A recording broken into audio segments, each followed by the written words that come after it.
Bienvenue dans ce nouveau 3 questions sûres. Aujourd'hui, je réponds à vos questions sur la prise de référence sur un candidat à l'embauche. Effectivement, un employeur peut s'informer sur un candidat qu'il veut recruter auprès de son entourage professionnel et sur les réseaux sociaux. Cette pratique est courante. Pour autant, il faut bien penser à respecter le RGPD et le Code du travail.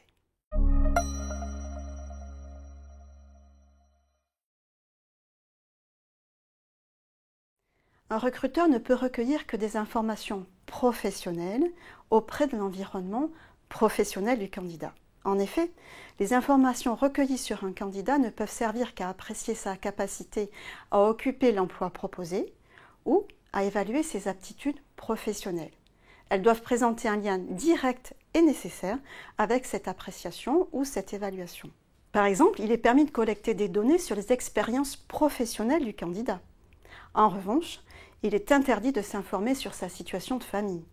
Dans le même ordre d'idées, il est interdit d'enquêter sur le passé syndical ou sur les opinions politiques du candidat.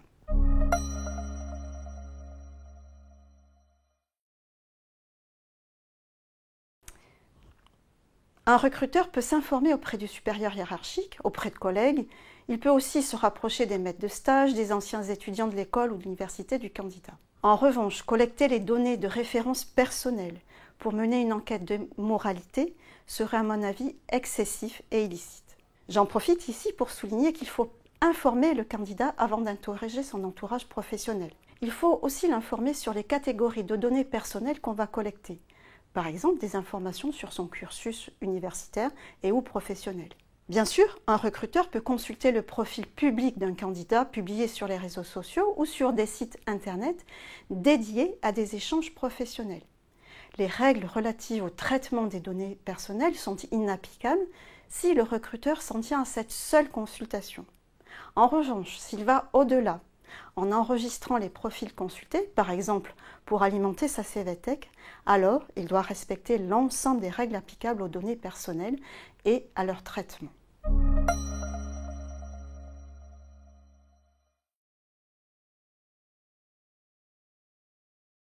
Quand le candidat est encore en poste, il est à mon avis impératif d'avoir son accord express avant d'interroger son employeur actuel. Il s'agit ainsi de respecter le RGPD qui impose que les données personnelles soient collectées loyalement et de manière transparente.